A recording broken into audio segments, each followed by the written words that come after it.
হরে কৃষ্ণ বাবুজি। হরে কৃষ্ণ বাবুজি, প্রণাম, কেমন আছেন? হরে কৃষ্ণ, ভালো আছে।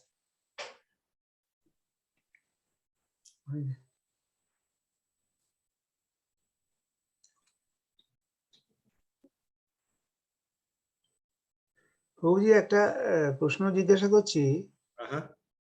আগামীকাল যে যেটা ভক্তি শাস্ত্রীর যে ওরিয়েন্টেশনটা হবে সেটা তো একটার সময় হবে না? না, ওটা 11টা এগিয়ে দেওয়া হয়েছে টাইম। এগিয়ে দেওয়া হয়েছে? আচ্ছা আচ্ছা, 11টা। 11টা থেকে। আচ্ছা আচ্ছা। আর ওটা কি মন্দিরেই হবে নাকি ওই? ওটা ক্লাসরুমে হবে। আমরা যে ক্লাসে ছিলাম তার পাশে একটা নতুন যে ক্লাসরুম হয়েছে ওইখানে। আচ্ছা আচ্ছা। কেউ আসছে নাকি? না, ছেলে যাবে তো সেটা। ও হ্যাঁ হ্যাঁ, নিশ্চয়ই নিশ্চয়ই আসুক। হ্যাঁ, ঠিক আছে। আর আমাদেরটা তো 12:30-তে আছে না? আমাদের যেটা ওই যেটা সার্টিফিকেটটা দেওয়া হবে যে আইডিসির। না, ওটা পোস্টপোন হয়, কারণ বেশি লোক তো ডাকা যাবে না কালকে। ওই রেস্ট্রিকশন আছে, কাজেই ওই পাবলিক প্রোগ্রাম করা হচ্ছে না। হ্যাঁ, তো ওটা ওরা ওয়েট করছে, হোপফুলি মাসখানেকের ভেতরে খুলে যাওয়া উচিত, পিক হওয়ার পরে, অরেঞ্জ হওয়ার পরে। তো পাবলিকলি দিতে চায়, ওটা একটা অ্যাকনলেজমেন্ট মতন। আর যদি কাউর আগে দরকার পড়ে ইনিশিয়েশনের জন্য, তাহলে আমি ওই ইলেকট্রনিক কপি পাঠিয়ে দেবো।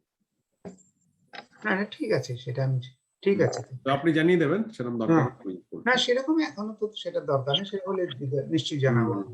না, কাল প্ল্যান ছিল সেরকম, কিন্তু এই রেড লাইট হওয়াতে আবার এটা আটকে গেছে আর কি। ও আচ্ছা। তাহলে কালকে 11টাতেই আর কি ক্লাসটা শুরু হচ্ছে। ঠিক আছে, 11টা থেকে। হরে কৃষ্ণ, সুকুমালা মাতাজি। Krishna Prabhu, Hare Krishna. So nice to see you. Same here, Mataji. Good to be back. Yeah. So it will be regular from now on? Well, that's Krishna willing. That's what it is planned for. Okay. Yes. So is the Bhakti Shastri starting as well? That is on Sunday. So is that online? And currently we are still trying to do it face to face. So tomorrow there's orientation. Face to face. We'll see how it goes. Currently the intent is because I don't think there'll be more than 25 people, so we'll obviously keep distances and stuff like that, but some people are still apprehensive, with the spreads going on so much. Yeah. So we'll see. We'll have a talk with people who are joining. If everybody is keen, then we would prefer to do it face to face. If not, then we'll be forced to do online. Okay. So are you starting? Okay. Sorry, Mataji. Are you starting with NOI? NOI, yes, yes. So can I join in again? Yes. Of course, Mataji. Of course, Mataji. Why not? Yeah, come and inspire others. Good. Come.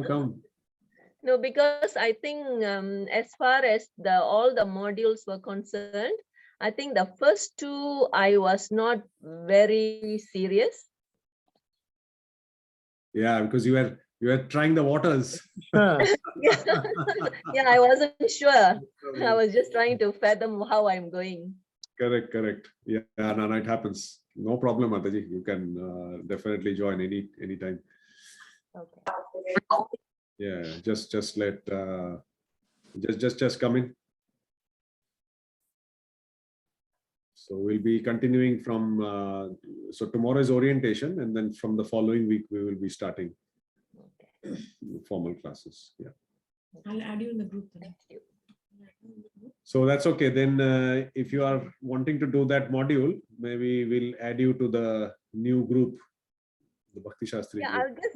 I'll be just a listener, just to enjoy That's fine. Yeah. No, just to keep you updated in case there's any date change or we change any timing.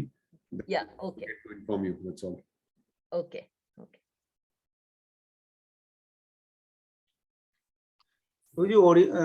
How long the orientation class will be? Orientation is actually the main session is 1 hour, but then we'll also hear from some senior devotees and some of the people who have finished Bhakti Shastri. So that another say maybe half an hour, and then half an hour for any question answer. So overall total 2 hours. Sure. Okay. Yeah. Thank you, Coach. Hare Krishna, Arangdi Mataji. Hare Krishna, Prabhuji. Hare Krishna, Sumit Prabhu, Bhavishya Mataji. Hare Krishna, Prabhuji. Krishna. You can keep your video on.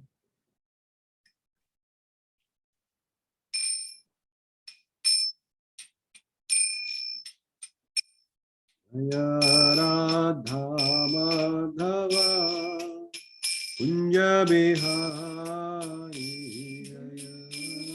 Jaya Radha Madhava Kunja Bihari Jaya Gopi Jana Vallabha Girivaradhari Jaya Gopi Vallabha Girivaradhari Nandana Brajajana Ranjana Yashodanandana Brajararanjana Natira Chari Yamuna Tira Manachari Radha Madhava Kunja Bihari Jaya Radha Madhava Kunja Bihari Radha Madhava Kunja Bihari Jaya Radha Madhava Kunja Bihari Krishna Hare Krishna Krishna Krishna Hare Hare Hare Rama Hare Rama Rama Rama Hare Hare Hare Hare Krishna Krishna Hare Krishna Krishna Krishna Krishna Krishna Hare Hare Hare Hare Rama Hare Rama Rama Rama Hare Hare Hare Krishna Krishna Krishna Hare Hare Hare Rama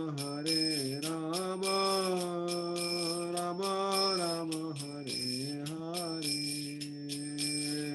Hare Krishna Hare Krishna Krishna Krishna Hare Hare Hare Rama Rama Hare Rama Rama Rama Rama Hare Hare Hare Krishna Krishna Krishna Hare Hare Hare Rama Rama Rama Hare Hare Hare Krishna Krishna Krishna Krishna Hare Hare Hare Rama Rama Rama Rama Rama Hare Hare Hare Krishna Krishna Krishna Hare Hare Hare Rama Rama Rama Hare Hare Hare Krishna Krishna Krishna Krishna Krishna Hare Hare Hare Hare Rama Rama Rama Rama Hare Hare Jaya Radha Giridhari Radha Giridhari Radha Jaya Radha Giri Radha Radha Radhe Jagannath Jaya Jagannath Jaya Jaya Baladeva Jaya Subhadra Jaya Jagannath Jaya Jagannath जय बलदेव जय Subhadra Nitai Jaya Gaur Nitai जय जय गुरु निताय जय गुरु Prabhupada Prabhupada Jaya Jaya Prabhupada Jaya Jaya Prabhupada Prabhupada Prabhupada जय जय Prabhupada Jaya Gurudev गुरुदेव जय जय Jaya Jaya Gurudev Gurudev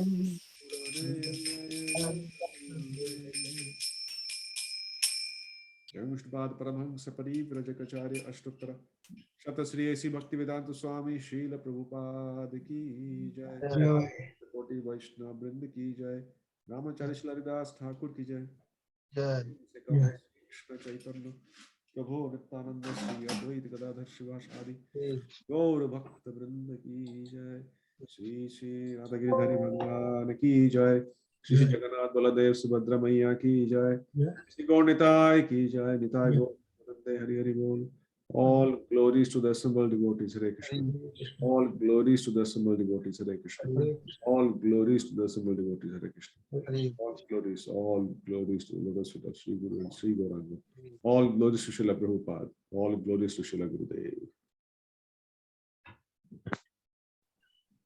Hare Krishna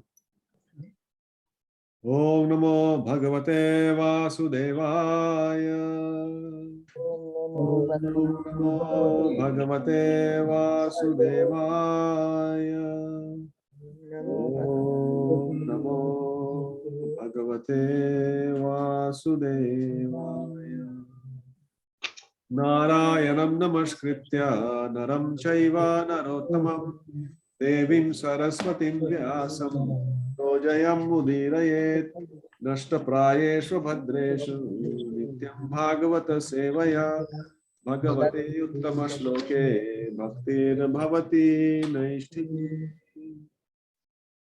Srimad Bhagavatam Puranamalam Yad Vaishnavanam Priyam Yasmin Paraham Syam Ekam Amalam Jnanam Param Giyate Tatra Jnana Viraga Bhakti Sahitam Naishkarmyamavishkritam Tat Shrinvatsu Pathan Vicharana Paro Bhaktya Vimuchye Naraha Bhaktya Vimuchye Naraha Bhaktya Vimuchye Naraha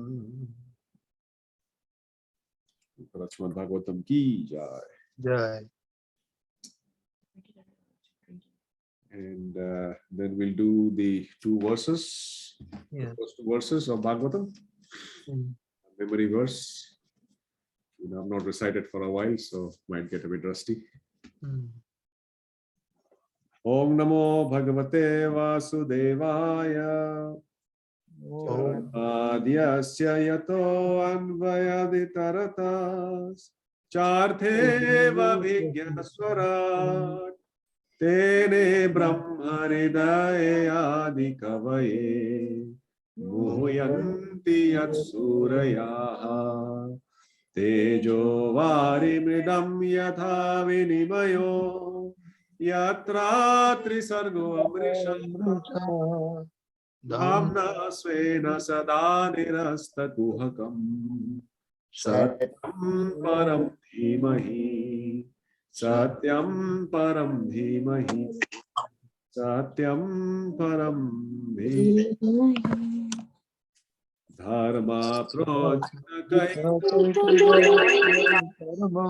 Nirmaksara Sada Vedyam Vastavam Vastavam Tapatrayan Mulanam Srimad Bhagavate Mahamuni Krite Kimba Parveshwara Paraha Sadhyo Ridyavarodhyate Yatra Kritibhi Sushrubhi Stat Yeah,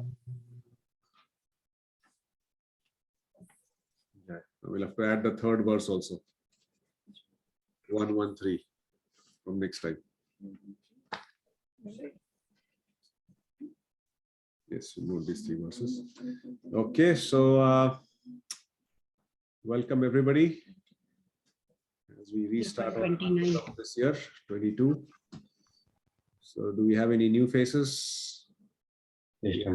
Krishna Mataji is joining us first time so far. So, can I request everybody to put on the videos, please? Gives us a classroom feel as close as possible. Thank you, Mataji, and welcome. Thank you, Prabhuji. Okay, and welcome Ratnalekha Mataji, Vaikuntesha Prabhu. Hi, Krishna Prabhuji. Hare Krishna. Now there you are. Sorry, Prabhu, I'm making garland, so I need. Oh, you are in the temple. Hare Krishna. Yes, Hare Krishna. Mataji stays more in the temple than at her own place, looks like. Thanks to Krishna Chandra. Hare Krishna, Vaikunteshwar Prabhu.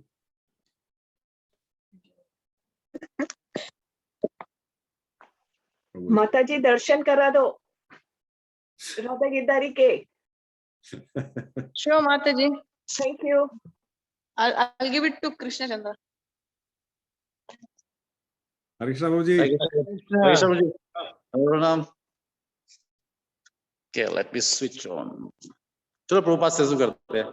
हाँ बिल्कुल बिल्कुल. जय श्री प्रभुपाद की जय.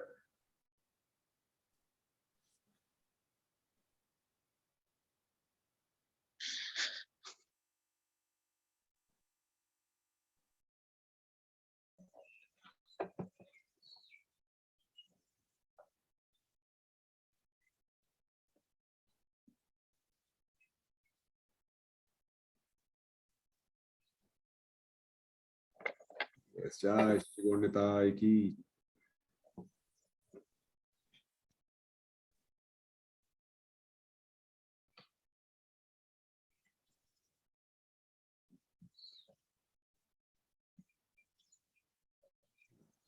Giridhari Bhagwan ki jai. Raj Maharaj ki jai.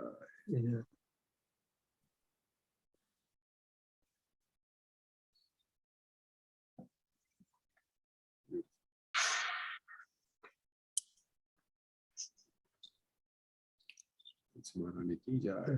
Maharani ki Jai Shri Jagannath Baladev Subhadra Maiya ki jai. jai.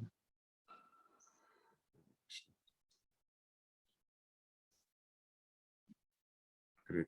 Thank you so much, Prabhuji. No worries, Prabhu. Excellent. Hare Krishna. Hare Krishna.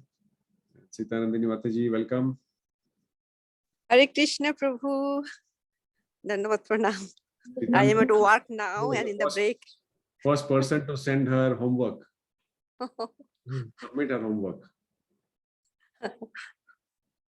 So Revati Mataji keeps reminding and Sitanandini Mataji has actually sent. So great. At least it keeps me on my toes. Okay, so since I think we finished off in 28th and 28th verse in chapter 3. So 1-3-28 was a very long purport and we spent quite a bit of time, and it's a bit of a technical purport where Prabhupada talks about the different aspects of expansions and incarnations of the Supreme Lord. And there were quite a few terms, some of which we may have heard, some we might not have heard. So the homework was to find out the meaning Yeah. of those terms. So it broadens our understanding as we move ahead. So hopefully everybody's done that homework, which will be really good, except for the new ones, of course, who just joined. Right. So would anybody who's done the homework like to share? So there's quite a few terms here. There's Swayam Roop, Swayam Prakash, Tadekatma, Prabhav, Vaibhav, Vilas, Avatar, Avesh, and Jiva. Yeah. So they're all different terms. So Prabhuji, I'm just expanding the first one. I'm just talking about the Swayam Rupa. yes, The personal form of Krishna is divided into Swayam Rupa and Swayam Prakasha. right, As far as the Swayam Rupa is concerned, it is in that form that he remains always in Vrindavan with inhabitants of Vrindavan. correct.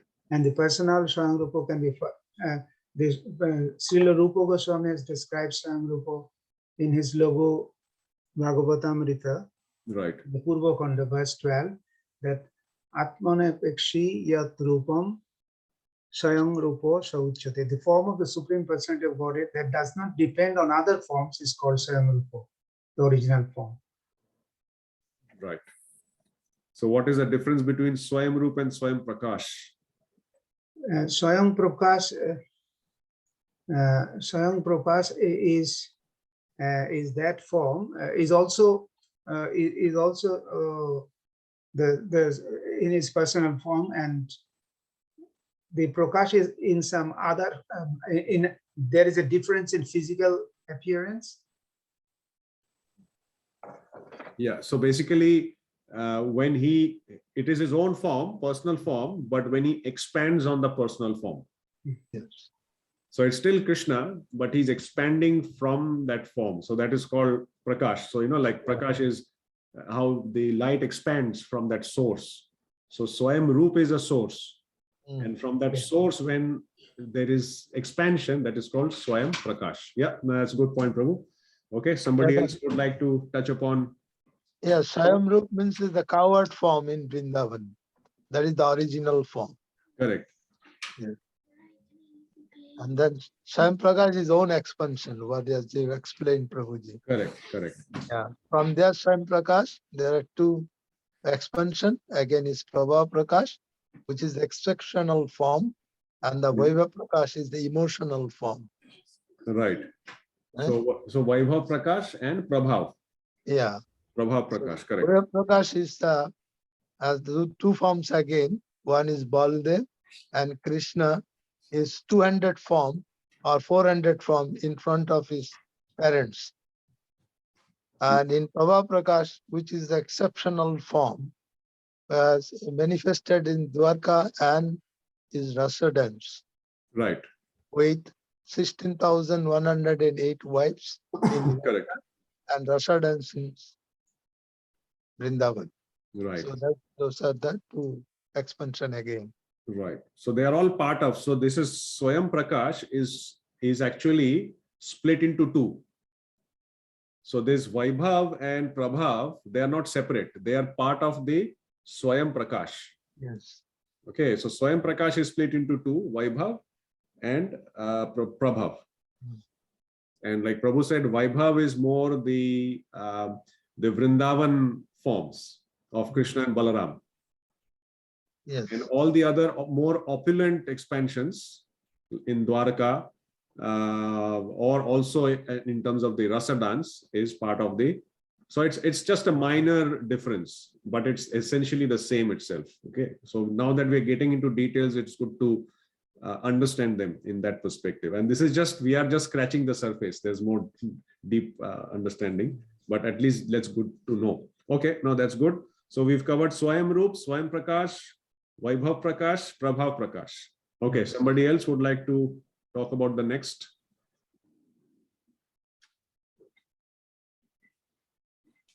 Anybody else?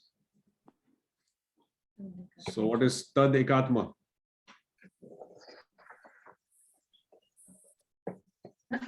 Hare Krishna. Yes, Jyoti Mataji. That is in, I have seen in the reference is Chaitanya Charitamrita Madhya 20.165. I've sent the link. Tadekatma Rupa form exists simultaneously with the Swayam Rupa form, and it is non-different. That's what it is mentioned. And again, Tadekatma Rupa is divided into two categories. That is Swamsa and Vilasa. Yeah, correct. Yeah, Swamsa and Vilasa. Correct. Vilasa. Yes. Correct. So this was 120, did you say, Mataji? I Yeah, sent in the chat, Prabhu. Oh, okay. Sorry. Yes, sorry. Madhya Chaitanya Chaitanya Madhya Lila. 165. Sorry. Yeah, Okay, 165 onwards. Correct. Yes, correct. So that mentions over there. So third, Yes. Um, So Tad Ekatma Roop, meaning, so they are also expansions, but the mood and the features are different.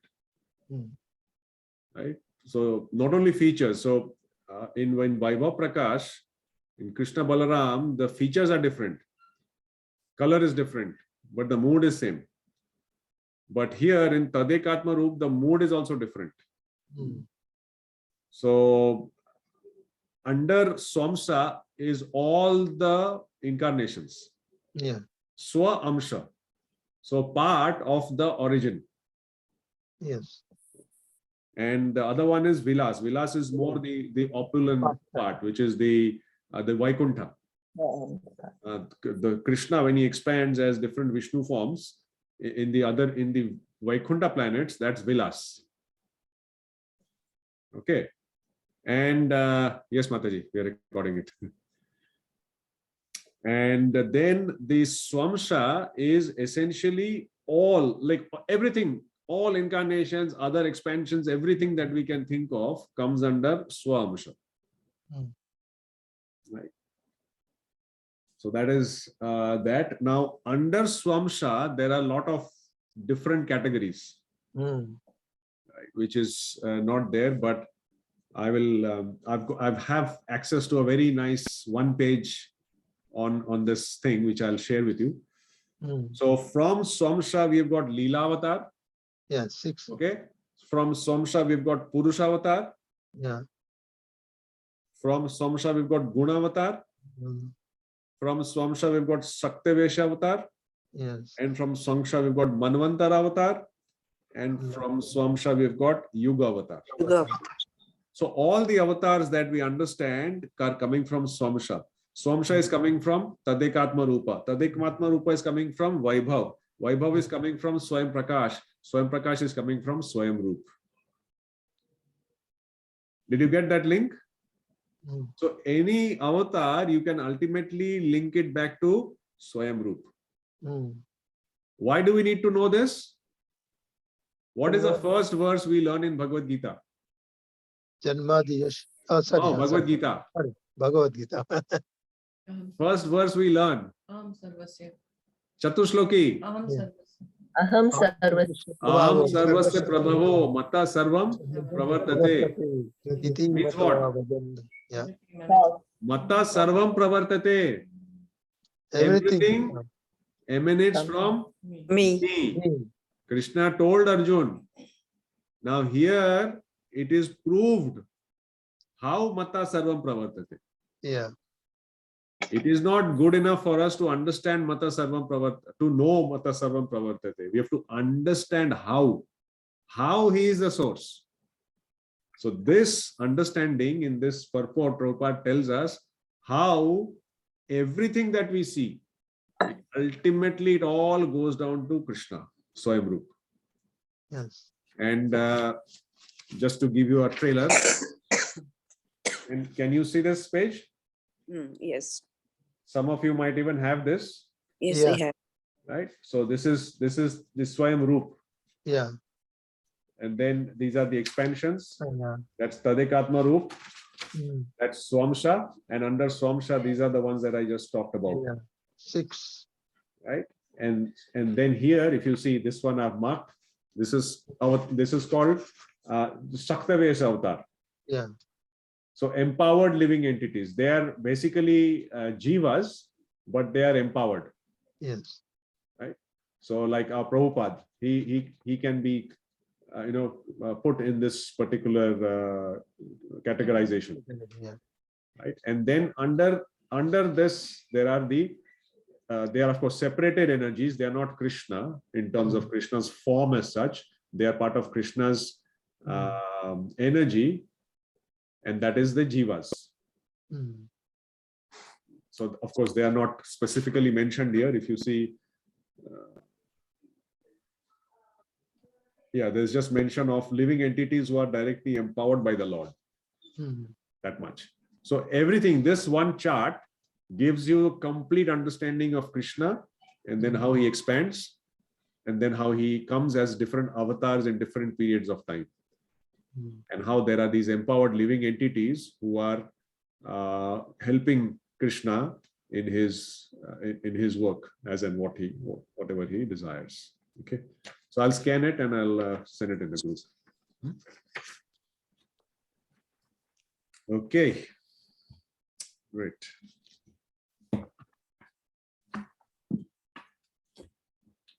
So apart from homework, anybody's read through the next few verses or the chapter?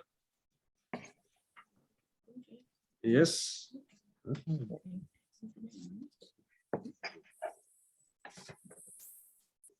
Okay, so 29. So we've got basically 28 and 29. They are the most important verses, and 28 especially is the most important verse of this whole chapter. Why was it? It proves the source as Krishna. Proves the source. Yeah. Ete chamsa kalapumsam Krishnastu Bhagavan Swayam. Indradi Rekulam Lokam Vridayanti Yuge Yuge. So ete chamsa. So all the cha amsha, small parts, whatever it is from that source. And that source is called Bhagavan, or the Supreme Personality of Godhead. So this is called technically the Paribhasha Sutra. Yeah. This verse number 28 is also a memory verse, by the way, for future Bhakti Vaibhav students. And so this is the crux, the focus of this whole chapter. And so 29 gives us an indication, or it's connected to 28. Maybe somebody would like to discuss this verse, just maybe a few lines about this verse, whatever you've got after reading it. You mean 28, Prabhu? Yeah, 29. 28 we've covered, 29. And then 30 to 39 is another section. Okay. No? Prabhuji, just to mention, it is very similar to chapter 4 of Bhagavad Gita, where the Krishna says, Janma karma cha me divyam, evam bhavati. Yeah, Janma karma cha divyam, evam bhavati tatta, takta deha punarjanma naiti mamiti shorjana. Correct. So it is very similar to that in the sense that one who knows the Krishna, that all this information, he can go back to the Lord. Correct. So you're referring this to 29, Prabhuji? Yeah, 29. Correct. Yes. Very good. Very good point. 4.9. Yes. And also 28 is similar to a verse in Bhagavad Gita. Yeah. Same chapter. Jada jada hi dharma siddha. Yes. Yeah. 8 and 9. I was waiting for somebody to say that. Correct. So, oops, somebody is. So those are the two similar verses. So that's why we see how these two books are so much in sync with each other. Yeah. And when Vyasadeva mentioned that Bhagavad Gita is the summary of the entire Vedas, we can see how it's also the summary of the information we get from Srimad Bhagavatam as well. It's perfectly in sync with each other. Yeah. Sure. So let's maybe recite the verse together. Janma guhyam bhagavato Sayam pratar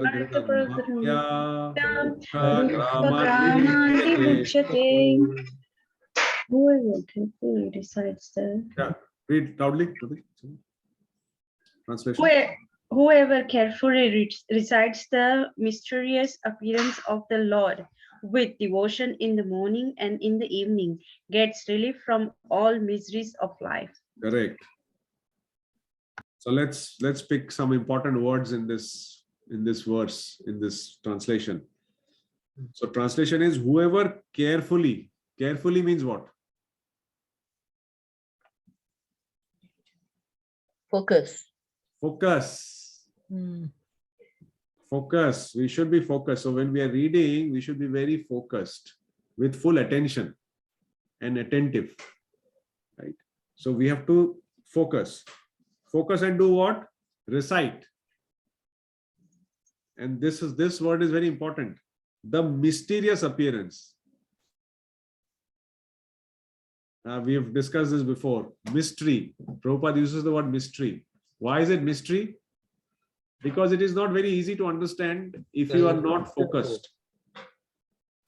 Like a mystery movie. So he says it's a mysterious appearance. And that's why, see, when we read all these different expansions, it's just so, just so much information.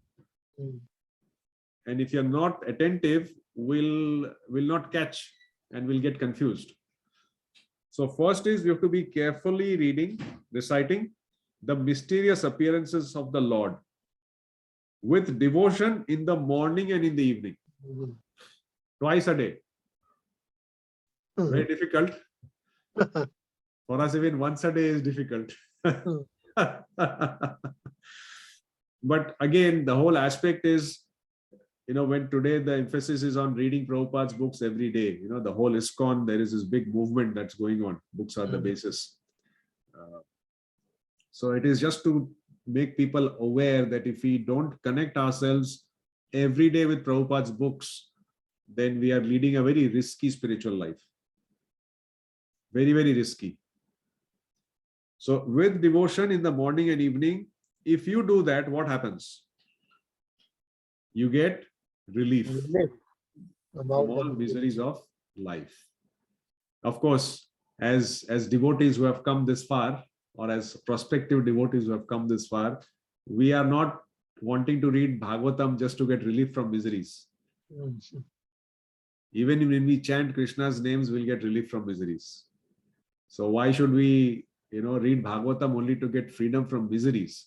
We are actually reading Bhagavatam not to get freedom from misery. That's a byproduct. Right? But our focus is something different. And that is to please Guru and Gauranga. And of course, when we please them, they feel pleased, they feel blissful. And when they feel blissful, we can experience that bliss within ourselves. Yeah. And that is what motivates us to keep going. So here in this purport, Prabhupada writes that so simply knowing factually the mysterious way of the Lord's incarnation in this material world can liberate one from material bondage. Just like Abash Prabhu pointed out, Charma Karma Chame Divyam. Same. Yeah, 4.9. 4.9, correct. So the point is we have to factually know. Factually know means how will we understand that we know? Anybody? Sometimes we say, oh, I know it. And I know this katha, I know this philosophy, I know this. How do you know that you know? How do you know that you know? Actually, Ms. Prabhuji, to realize it. To realize it, yes. So when we say realize it, we internalize it, we are completely convinced, right? Yeah. Is it is truth.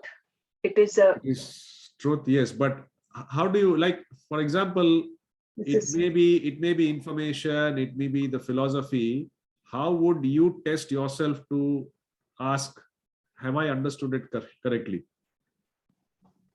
Because all the previous sages, they have all realized that. Sorry, Prabhu? All the sages and all the previous acharyas, they have realized that knowledge.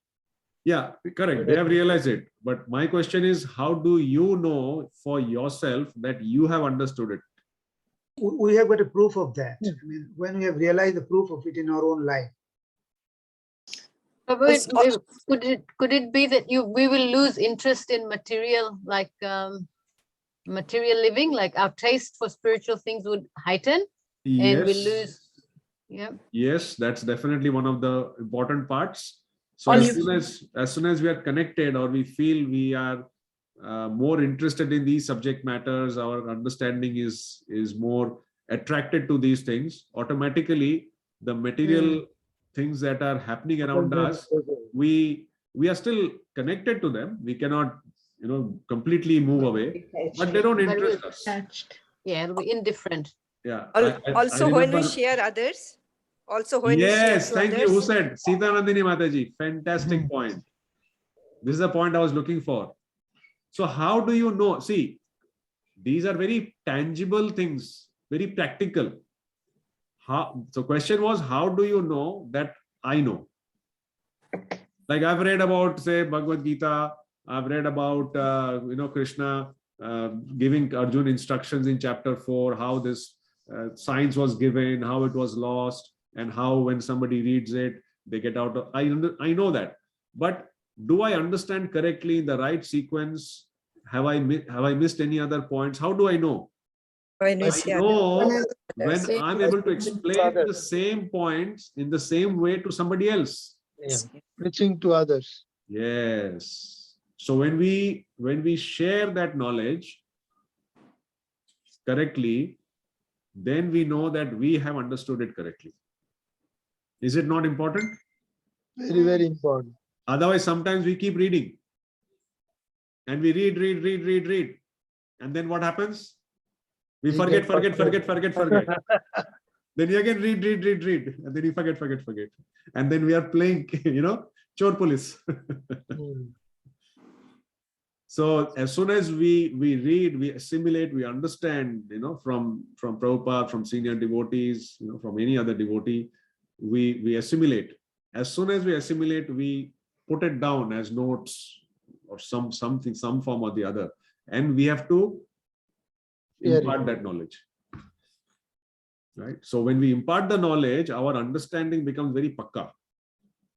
The more we impart, the more, like for example, all of you all, the Damodar story, if somebody was to wake you up at the middle of the night and say, okay, Damodar Leela bolo, you don't have to open your eyes also. Your mouth will start talking. Why? Because for 10 years, 15 years, you've been doing the same katha for 28 days every year. Same story. Now Krishna woke up early morning and how Mother Yashoda was churning the butter. We start from there. That's fine, Mataji, no problem. So we have internalized it. Why? Because we have shared it for last 15 years, 10 years. We've been sharing this knowledge. Right? But now, whatever understanding, new knowledge we get, new understanding we get, we have to start sharing. So this Swamsha that I'm going to send you, after I send you that information, you should share that information within 48 hours with 3 people. And it is not my guarantee, Krishna's guarantee. At least you will remember the basis of the whole thing. You may not remember all the names, but at least you'll remember the flowchart permanently. Try it. It works. So here, Prabhupada is writing that the birth and activities of the Lord as manifested by him for the welfare of the people in general are not ordinary. They are mysterious, and only by those who carefully try to go deep into the matter by spiritual devotion is the mystery discovered. Very, very important point. So it is mysterious, and those who carefully try to go deep into the matter. How can we endeavor, or how can we go deep into something? By being serious. By being serious. So, and how do we become serious? What is it that we need to do? Meditate on that. Practice. Practice, yes. And to go something, to get into something deeper, we have to invest something. What is it? Energy. Time and energy. Time. Sorry, Mataji, what you said? Time. Time and Energy. Energy, of course. So we have to invest time and we have to invest energy. And then we will have the ability to go deep into the matter. And then Krishna reveals. It is said, the more time we give to Krishna, the more Krishna will reveal himself to us.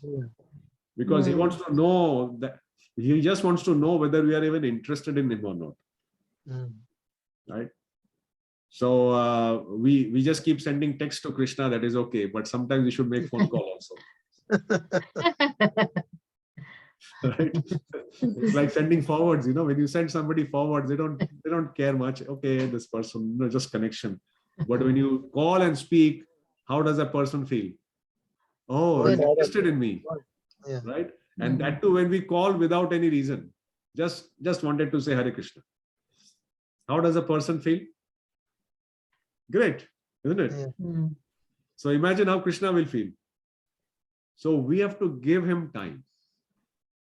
And very difficult in our ordinary course of activities to give time. And that's why Prabhupada has given us that morning program.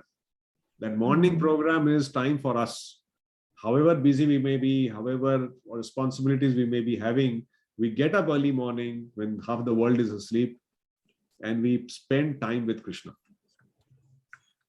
And as part of that spending time is to read the books. And then when we want to expand on that, dive deep into the subject matter, that's when we have this Sangha of discussing these subject matters. And then at the end, Prabhupada writes, the last line, they are therefore mysterious, and those who do not follow the prescribed regulations of devotional service are not entitled to enter into the mysteries of his births and activities. Right? So to understand Krishna, we have to engage in sadhana bhakti. So sadhana bhakti is the first step of our moving or connecting with Krishna. That is the way we can show that we are actually wanting to spend time and energy to connect with Krishna. So sadhana bhakti is not an external thing. Of course, we are doing things externally, but it is to internally connect with Krishna. And only Krishna will understand that connection and our heartfelt desire that we express. So this is the important part. So 28 gives the information, 29 says why this information is so important. And then from 30 to 39, that is the next section. Okay. So it talks about the other material forms of the Lord, more the universal form and that side of things. Yeah. So similar to chapter, which chapter 11. In Bhagavad Gita? 11. Chapter 11. Yeah. Okay, let's do 30.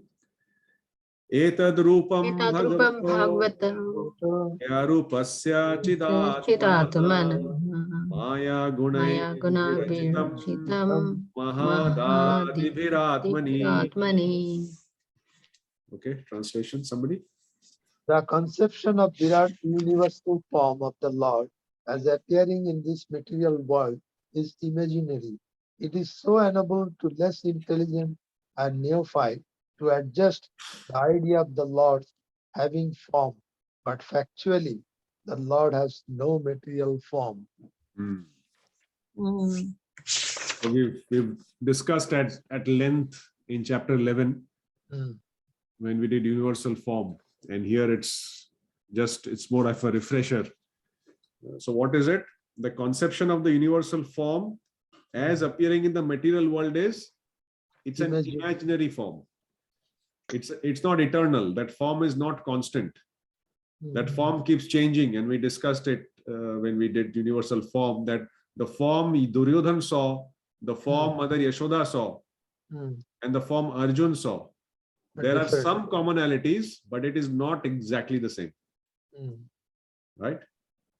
Arjun saw what Arjun saw, what is never seen by anybody else before. right? Because there was that ferocious form as well as part of the universal form, which nobody had seen. Arjun was the first person. So from there we can understand it's something that's constantly changing, and it's a material form. But why does Lord present that? Yeah, we understood in chapter 11 also. It was specifically Arjun's desire to. Arjun desired to see how the Lord is controlling the material nature, and Yes, that's right. by his energy, and that was revealed. So, again, how he is the source from a material perspective, how all the material things are ultimately emanating from him. That was the first point.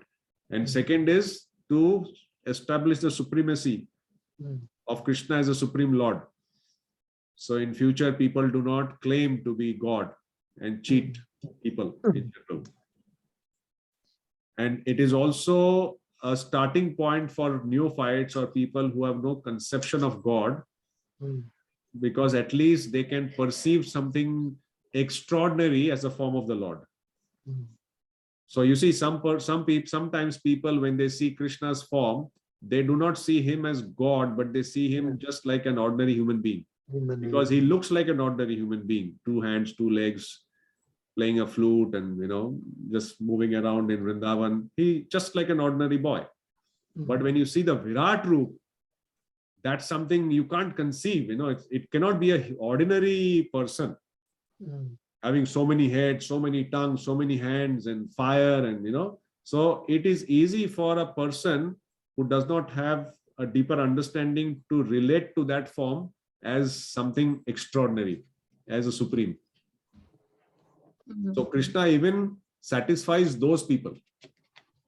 But that is not the ultimate. From there, they come to know, as Krishna told in Arjuna at the end of chapter 11, that all of them comes from the 400 form. And in turn, the 400 form comes from the 200 form, which is Swayam Rupa.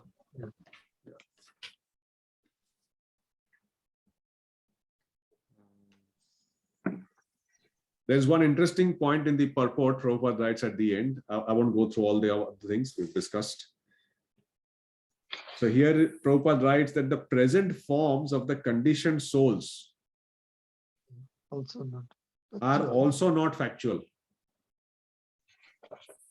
The conclusion is that the material conception of the body of the Lord as Virat is imaginary.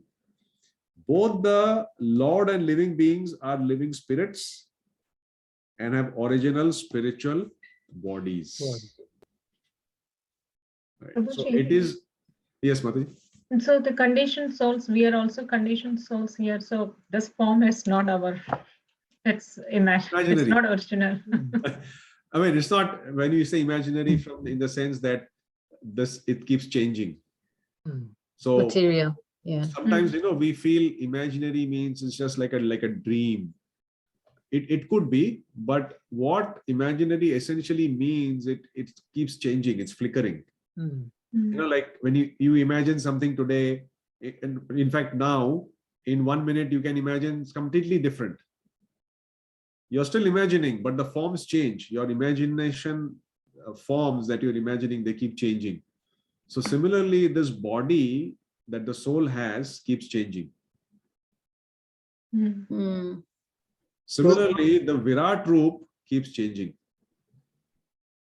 So probably just to make that difference, I mean, the eternal means it never, it has no vikar, means it doesn't change.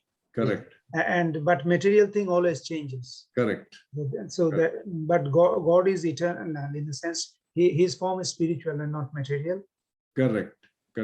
He is definitely, his form is eternal. He is completely transcendental, but he displays this material form for a particular purpose. Just like he takes incarnation and takes on a different form for a different purpose. But other forms are all transcendental, the avatars, but this form is a material form. He is transcendental, but it's like wearing a dress, na? When we say form is nothing but wearing a dress. So I may be the person, I may be living, but the shirt or the kurta that I'm wearing is not living. It's matter, material, which means I can just take it off, put something else, throw it, use it, put it down again. It's just constantly changing, but I don't change. I'm still the same person. So similarly, the Lord is eternal. He is the same, but he puts on this form for a particular purpose. And when the purpose is solved, he takes it away. Probably just to, I'm not sure to understand it. So is it a separated energy of the Lord? Yeah. What is material energy? Yeah, that is the separated energy. That's why I'm trying to understand. Correct. Yeah. So he's just connecting the separated energies with him to show Arjun how he is a source of all these material things. And that's why it always keeps changing. Yeah. So that's why I thought this is very significant. Prabhupada gives an example or takes the example of the Virat Roop to even prove to us that our own material bodies are also material and imaginary. So we have, Prabhuji, we have a something eternal somewhere else, one form, but this is all our, It is here. which we don't know. We think we are the body, but we Yes, have yes. something there. So the soul is obviously Satchidananda, and the form, the eternal form that the soul has is also there, but it is covered. So when this covering dissolves, then automatically there's nothing to hold this down, right? It's like the soul is such a small particle, and the temporary and the eternal form also is a part of that soul. You know, that I wouldn't say covering, but it's the soul who's got the eternal form, but it is covered. Because it is covered, we don't perceive it. So by practicing sadhana bhakti, slowly the coverings, they start coming out, you know. Sometimes it's one lifetime, sometimes it takes 2 lifetimes. And when it completely comes out, there is nothing to hold this in this material world.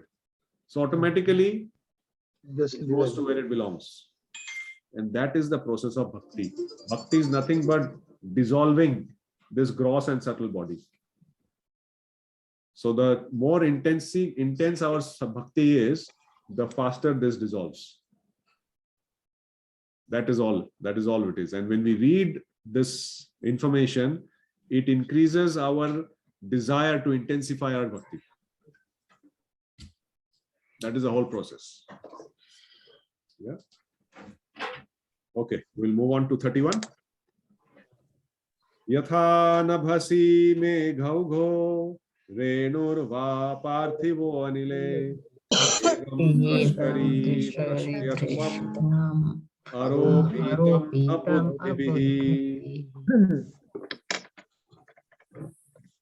Clouds and dust are carried by the air, but less intelligent person says that the sky is cloudy and the air is dirty. Similarly, they also implant material bodily conceptions on the spirit itself. Correct. So it is again a very nice example to clear our own misconceptions that we may have. So Prabhupada writes, we cannot even detect the spiritual spark that exists within the material body of the living being. Because we cannot see it. We can only see the form, the body. We cannot even see the mind. What to talk about seeing the spirit soul. But how are we convinced about the mind? We can't see the mind, right? But we are all convinced that everybody's got a mind. How? Yeah, Thoughts. actually. We have thoughts coming up. Yeah, but then how do you know that thoughts are coming from the mind only? It could come from any other part of the body. I mean, somewhere here we know because it's all happening. But how, like we can't see the mind. Like, you know, I can see my eyes and I can see through that eye and I can understand, okay, this is how I'm doing it. But when the thoughts are coming, I can't see how it's processed here and how I'm thinking and how I'm doing. We can't understand it. That is, we are told that the mind is there and mind is doing all these things, so we accept.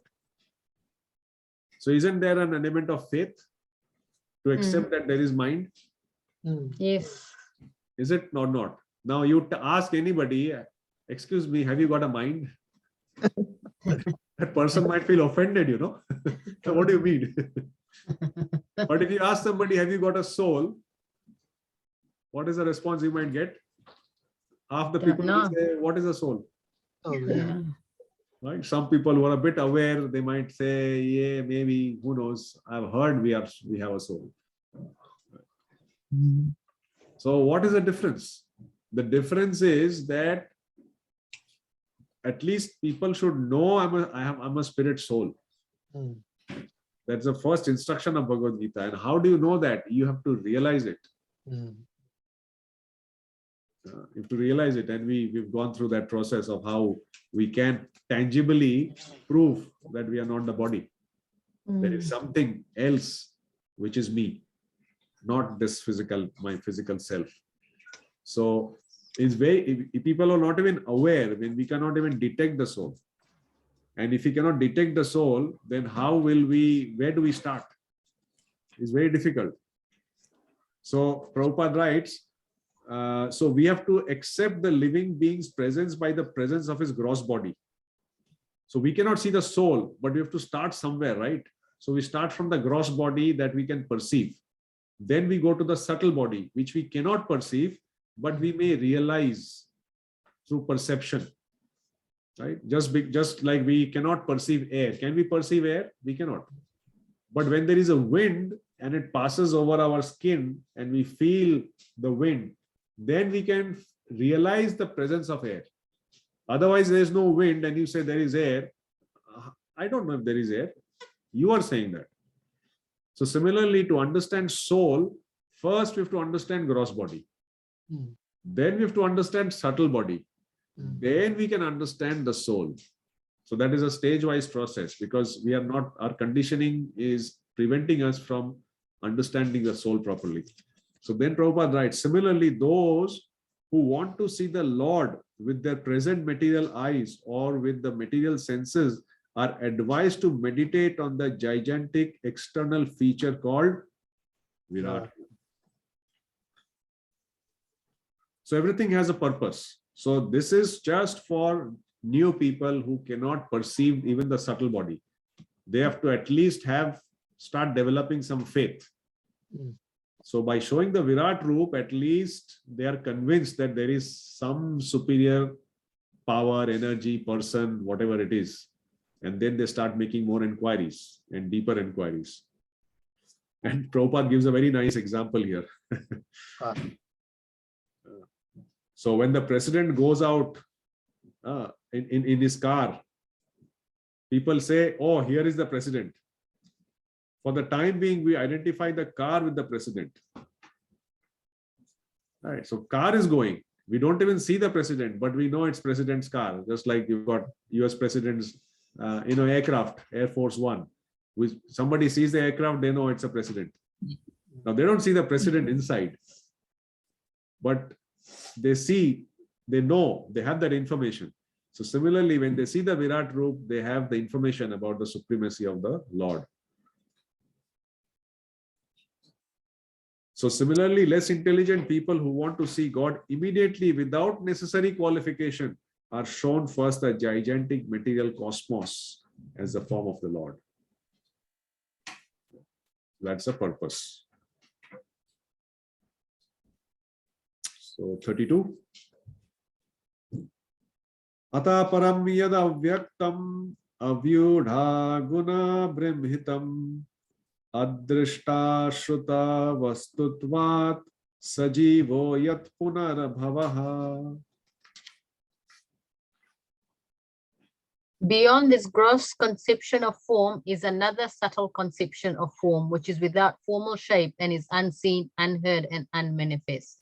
The living being has his form beyond this subtlety. Otherwise, he could not have repeated birth. Correct. So you see that we just discussed. So first is the gross, understanding the gross, right? And in this verse, Shukdev Goswami is telling us to understand the subtle.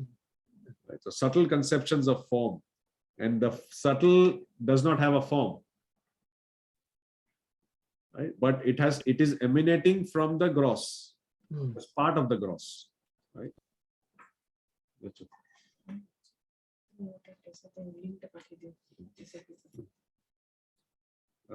Yeah, so here it is said that again Prabhupada writes about gross and the gross body and the subtle body in the purport, and then he concludes in the second paragraph by saying the conclusion is that the Lord is eternally existent in his transcendental form, which is neither gross nor subtle.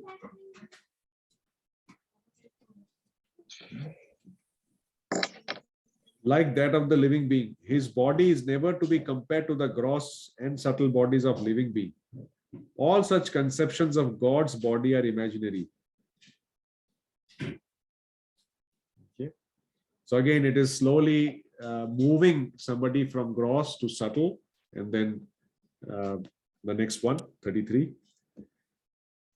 Yatre me sadasad rupe prati siddhe swasamvida avidyayatmani krite iti tad brahma darshanam. Whenever a person experiences by self-realization that both the gross and subtle bodies have nothing to do with the pure self, at that time he sees himself as well as the Lord. So this verse is actually giving us the, you could say, the definition or understanding of self-realization. You know, this word is used quite commonly. He's a self-realized, or he's a self-realized person, or he's doing self-realization. What actually it is? Realizing the self. As what? For what? So here, very nicely it is given, when a person experiences. Experience means what? He can actually perceive. It's not what he has read and heard. He can actually perceive within himself. So he experiences by self-realization. By the process of self-realization, we have to experience. If we do not experience, then there is no point. Then we cannot say we are self-realized. So by self-realization, one experiences what? That the gross and subtle bodies have nothing to do with the pure self, which is the soul. Soul, yeah. The process is also given. How will we understand that? We can only understand that by experience. Now, somebody might say, how do you understand by experience? Because we are not doing anything. You get experience by doing something, right? So we are not really doing, how do we get the experience then? Question, isn't it? We are just getting the information. But we have to understand, getting information from other sources and getting information from transcendental sources is different. So in the material world, when we get information, we have to actually take some action, do something, put it into, action. That words have to put into action, and then when we put into action and we get some results, yes, then we get that experience. Yes, if I've done it like this, I get experience. Right? In the spiritual or the transcendental platform, what happens? We are doing the same thing. yeah. We are hearing and we are putting it into action. Only thing is, our actions are slightly different from material action. For example, if you have to learn about a car, so you read the theory, then you have to open up the car bonnet, you have to actually physically see it, do it, open, then you get the experience. Transcendental matters are what? They are not something you can touch and feel. You can. I mean, I'm not saying you cannot at all. So that's why transcendental matters, they also are given to us in such a way that we can actually engage in them with our senses. Although it is transcendental. Think about it. The knowledge is transcendental, but we have to get experience about it, right? And until we do, we cannot get experience. So the Krishna is so merciful. He is actually bringing the transcendental knowledge and the application side of things and making it relevant for us, so that we are able to engage with that transcendental activity with our senses. So he comes in front of us Mm. in a so-called material form. Although he's transcendental, but he comes in front of us in the form of stone, wood, which is material. Why? Because our eyes can only see material things. Mm. So he comes in front of us. Why? To give us experience. Mm. He comes in front of us in the form of sound so that we can hear. He comes in front of us as the form of prasad. Mm. So we actually experience, we use our hands, we use our all the senses. Mm. We smell the aroma of prasad, Mm. right? Even people who don't have understanding of Krishna consciousness philosophy, they come to the temple and they're hooked to prasad. Why? Because the transcendental knowledge or the transcendental understanding is presented, is penetrating that person through his senses, through his material senses. So the more we use our senses in perceiving the transcendence, the more experience we get. I'll just repeat that. The more we use our material senses in perceiving and connecting with transcendence, the more experience we get. Is it true or no? Yes. Means what? The more we engage in bhakti, the more we engage our senses in bhakti, the more we experience Krishna. And the more we experience Krishna, what happens? We understand I have nothing to do with this body, gross body, subtle body. Right? What is it?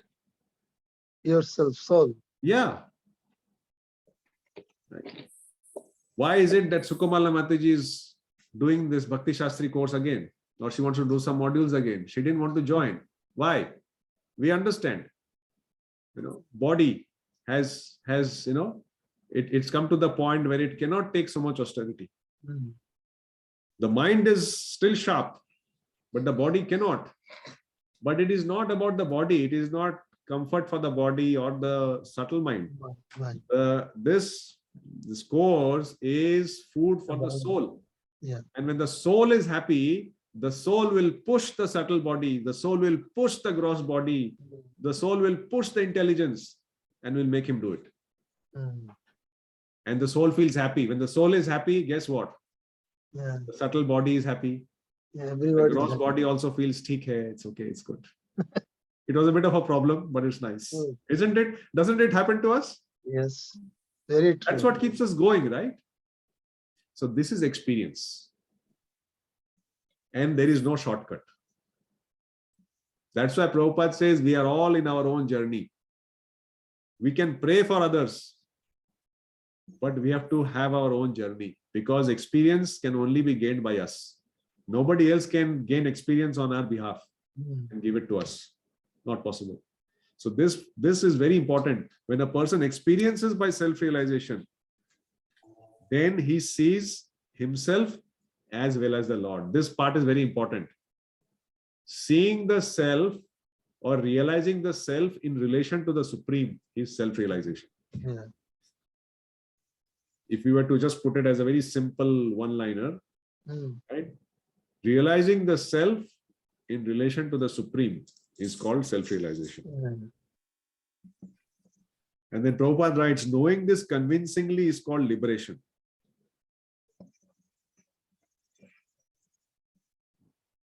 Knowing this convincingly is called liberation.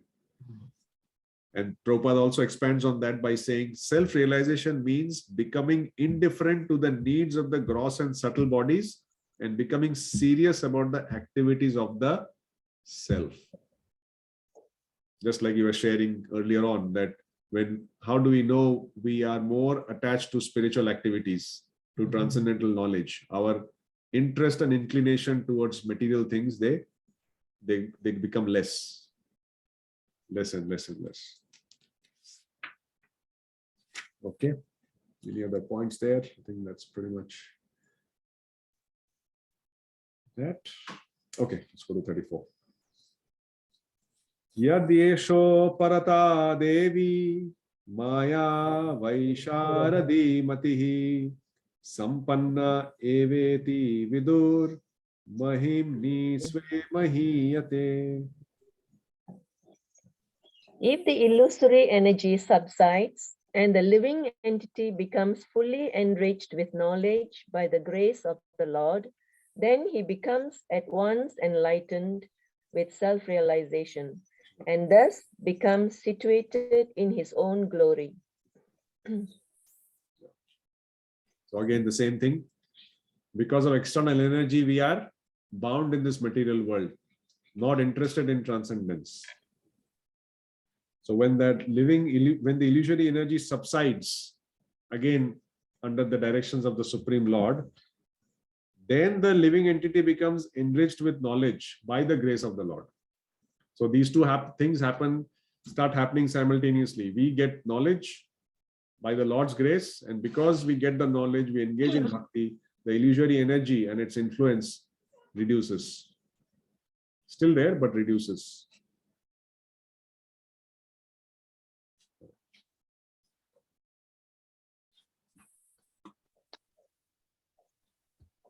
There is one important mantra Prabhupada gives here.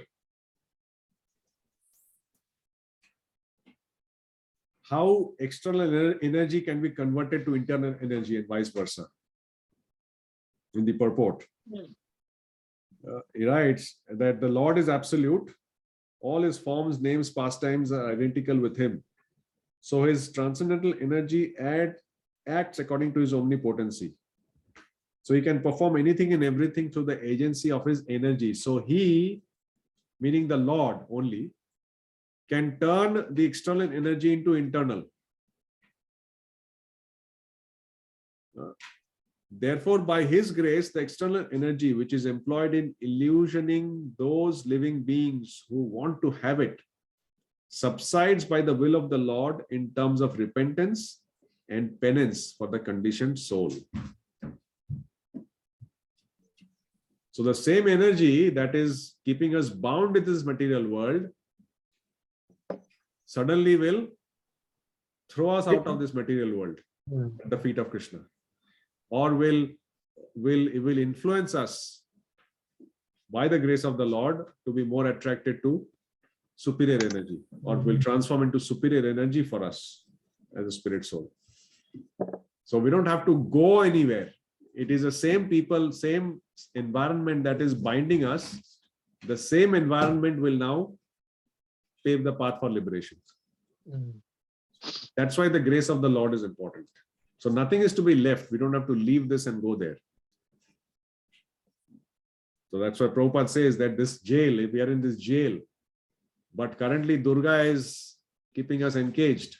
But when we engage in bhakti, Durga herself, who is currently keeping us encaged because of our desires, will open the prison door herself and will take us out. So we don't have to escape the jail. Durga herself will make the arrangements for us as per the will of the Lord, but we don't have to worry. And Prabhupada gives an example here about energy, how one energy can heat at one time and cool also at the same time, just like our heat pumps at home, you know. This whole concept is very, very new in India. Last time when I went to India, I wanted to have an AC for my parents. So I was inquiring in the shop and I said, "Do you have heat pumps?" He looked at me like this and he says, "What is a heat pump?" So I said, "Means AC, which has hot and cool." No. AC cannot have heat. Means you mean cool, right? I said, "Yeah, I mean cool, but it can also heat." No, we don't have like that. AC is only for cooling. Right? So that is conditioned existence. This is it. This is only for condition. But the same energy can reverse and use the same machine, same resource for doing completely opposite activities. Okay. Then 35.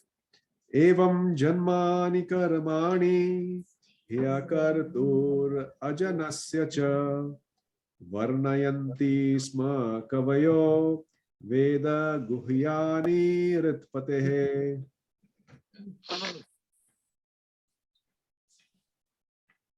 Translation. Thus learned man described the births and activities of the unborn and inactive, which is undiscoverable even in the Vedic literature. He is the Lord of the heart. Which is undiscoverable even in the Vedic literature. Vedic literature. Yeah. Vedic. So this part, you see the consistency there. The section starts with Virat Roop and how it goes on to describe for an ordinary person the process of understanding the Lord may be a long path, right from Virat Roop, gross to subtle to understanding this. At the end of the day, it's all by the grace of the Lord. And when learned men describe the births and activities of the unborn and inactive. So you see the importance of learned, like devotees, describing the glories and pastimes of the Lord. And that's why this importance of hearing from devotees is so important. Even things that are a mystery for us, which we cannot understand, when we hear constantly, those mysteries are unraveled for us. The Lord actually does it. Again, for us, it's a question of spending that kind of time. And in the next verse, of course, next few verses from this to 39 is kind of conclusion of this section. We'll see whether we can cover that or not. This is the long one. And this verse has got the word Amogha Leela. We all know Amogha Leela Prabhu, right? What does that word mean? So that we can get from this verse. Okay. So this is that long one, Sarvasya Chaham.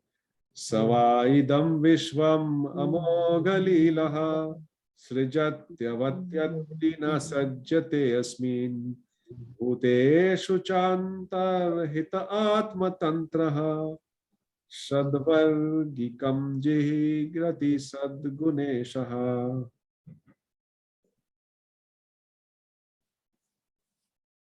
Okay, somebody, translation? Somebody who's not read so far? The Lord, whose activities are always spotless, is the master of the 6 senses and is fully omnipotent with 6 opulences. He creates the manifested universes, maintains them, and annihilates them without being in the least affected. He is within every living being and is always independent. So again, this is that verse from chapter 10, Gavim Puranam Manushashitaram, which talks about all these qualities of Krishna just in one verse. So what is the meaning of Amogha Leela? Who has no spotless. Yeah, Amogha is spotless and Leela means activities or pastimes. So the Lord whose activities are spotless. Yeah, Amogha Leela, who is a master of 6 senses and fully omnipotent with 6 opulences. Everybody remembers the 6 opulences? Yes. Krishna, and the verse, we should remember the verse also, even if we forget the opulence. The verse we remember. Parashar Muni's definition. Parashar Muni's definition. Correct. Aishwaryasya Samagrasya. Aishwaryasya Samagrasya Sri. Viryasya Yashasa Viryasya Sri. Yashasah Sriyaha. Jnana Vairagyauschaiva Sannam Bhata Itingana. Correct. They're very, very important verses we should also keep in mind. Okay, so here he's called, in fact, Prabhupada here describes the word Amogha Leela in the purport specifically. He's called Amogha Leela, which indicates there is nothing lamentable in his creation. Those who create disturbance in his creation are themselves disturbed.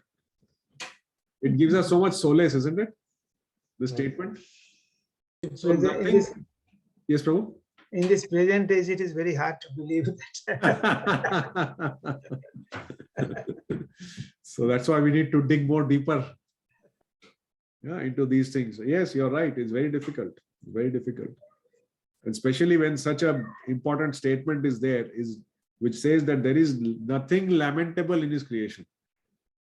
And when people see people dying and suffering, they'll naturally ask, even we will ask sometimes, how can we say there is nothing lamentable? People are lamenting, people are suffering. So how can you say nothing is lamentable?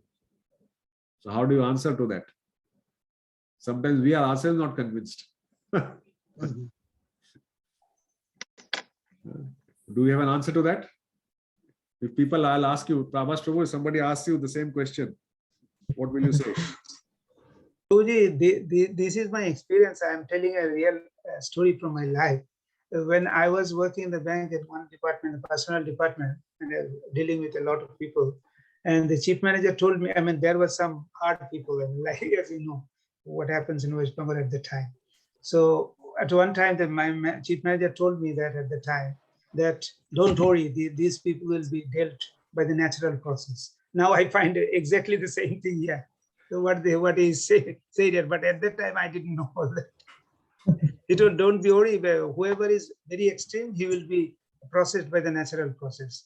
Don't worry for that. You deal normally with them. Right. Anybody else would like to share something in this regard? If somebody was to ask or have that comment, you guys are saying nothing is lamentable in Krishna's creation, but we see everything that is lamentable. How can you say nothing is lamentable? How would you react to that?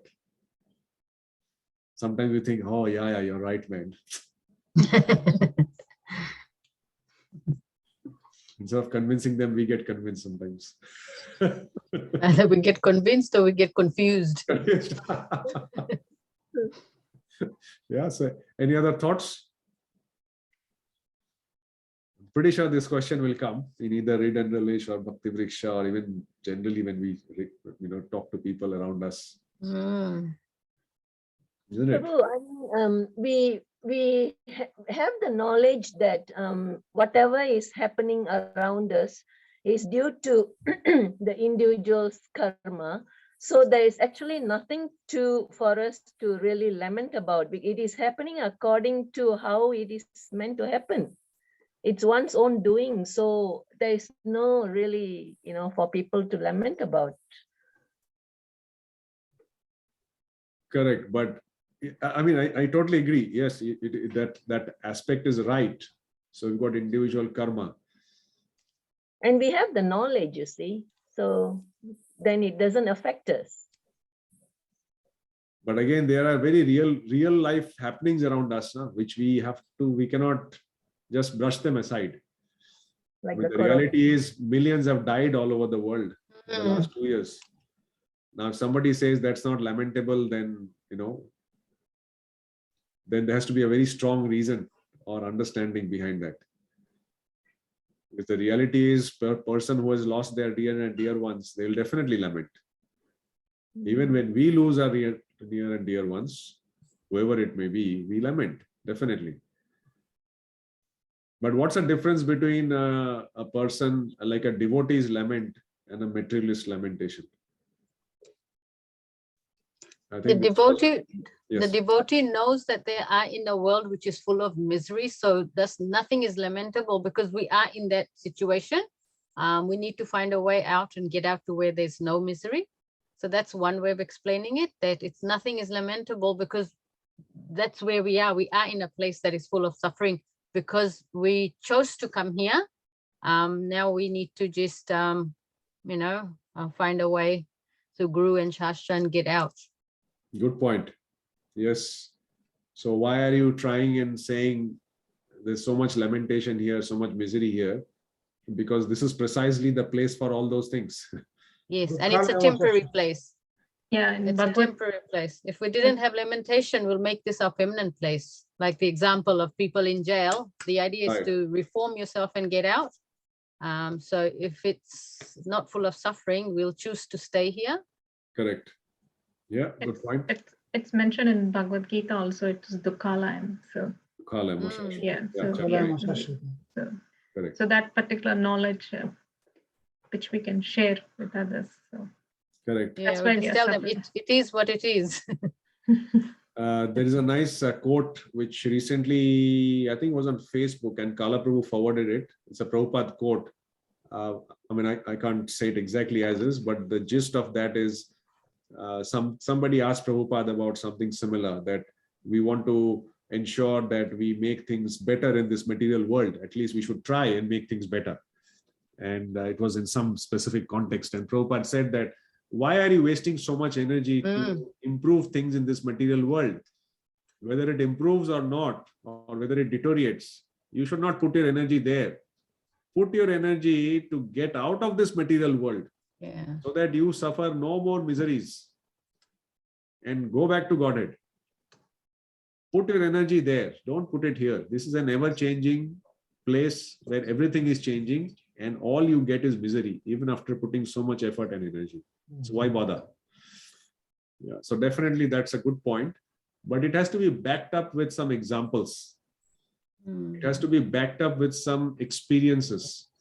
It has to be backed up with some realizations, because people, they will never understand philosophy and principles when something bad is going on. It has to be backed up. So maybe you all must have heard this very nice story that talks about, if God is present, why are people suffering? Because God is all good, all pure, all perfect. So if God is present, doesn't matter where he's present. If he's present, then why are people suffering? Now you can tell it's Dukhalayam and all that, but even in Dukhalayam, Bhagavan is there. God is there. So they may argue, okay, fine, even in the jail there is God. So why people in the jail should suffer? Right? And there's actually it's not a Shastric example, but it's a good example to have an understanding. And I'm sure some of you would have read. It was forwarded quite a few times on WhatsApp and Facebook. So there was a story that goes like this: there's a man who went to his barber. And you know how those barbers, they talk a lot, when they're cutting your hair and something, they'll tell you the whole history, geography of the village and their whole khandan and everything. So he was going on talking, and suddenly this barber knew that this client of his, he's a devotee. He prays to God and he worships. So then after talking about all the village stories and everything, he came upon that subject and he says, you believe in God? Yes. But tell me one thing, if God really exists as you say he does, why are people suffering? See, go on the road, so many people, they cannot eat, they have no place to sit. It's suffering. So if people are suffering so much, why is your God doing anything? How do you say he exists? How can you say he exists? And he was actually challenging. And what would we have done in his place? God knows, depending on our Kshatriya spirit or whatever spirit we've got. This guy, he just heard him, chup chap. And after all the hair cutting was over, he just said, okay, bye-bye. And he left he just went out of his shop. And just outside his shop, he saw some beggars sitting, beggars, they've got long hair and beard. And so he saw them. So as soon as he was leaving, he just walked out and he saw them sitting in front of his shops. So he turned around, saw them.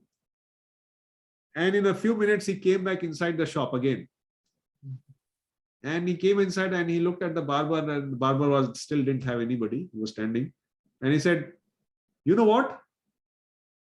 There are no barbers in this whole neighborhood. And this guy was shocked. He said, is this guy joking with me or what? I just cut his hair. I'm a barber. And he's coming and telling me there are no barbers in this neighborhood. So he didn't know how to react.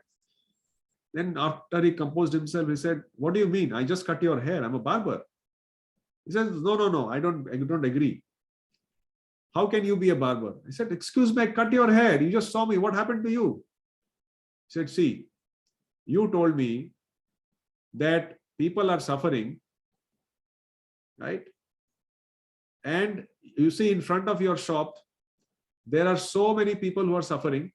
They have long hair, they have long beards. And because there are so many such people around, I can conclude that there is no barber in this neighborhood.